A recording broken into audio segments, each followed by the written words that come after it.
जय माता दी सब आदमी का 4 दिन आए भ गेल माता रानी का 4 दिन का पूजा भ गेल।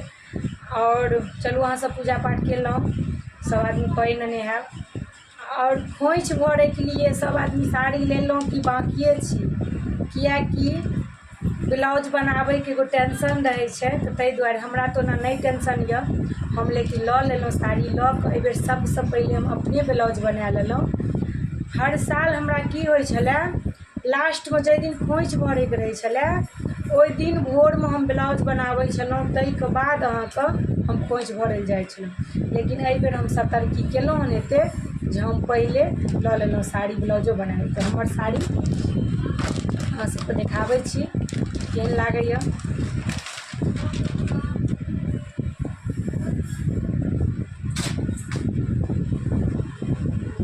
ई हमर साड़ी भऽ गेल।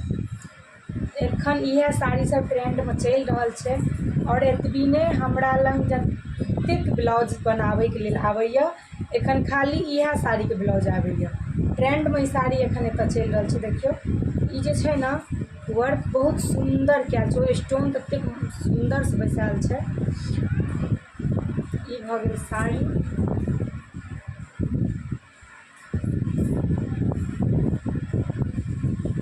देखियौ केहन लागैए साड़ी, हमरा बहुत नीक लागल, ताहि दुआरे हम लेलहुँ हन। बहुत नीक छै, सिंपले में छै, लेकिन ई जे छै ने अहाँके ई भारी छै। ई हमर साड़ी भऽ गेल। आ साड़ी से तऽ हैवी छै ब्लाउज, ब्लाउज देखाबै छी। देखिए पिंक कलर के ब्लाउज छै, गुलाबी। ई भऽ गेल। ई छलै डिजाइन आगाँ का, लेकिन आगाँ एना दैतियै तऽ पूरा तऽ साड़ी के पल्लू से ढकले रहै छै। अपना सब तो ना ब्लाउज नहीं पहिरे छियै हीरोइन सब जकाँ पूरा देखाबै वाला तब डिजाइन। तो ई डिजाइन ताहि दुआरे हम पीछा कऽ देलियै। देखियौ पूरा पीठ पर डिजाइन यऽ, ई आगाँ का। और ई भऽ गेल बाजू, बाजू देख सकै छियै, हम बाजू पर डिजाइन दऽ देलियै हँ। देखियौ ई हमर ब्लाउज भऽ गेल।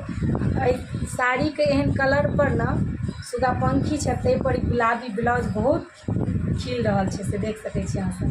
ई हमर भऽ गेल खोइछ भरैवला साड़ी ब्लाउज तैयार यऽ। अहाँ सब के सब बाकी छी, के सब लऽ लेलहुँ, आ साड़ी हमर केहन लागल जरूर अहाँ सब कमेंट में बताएब।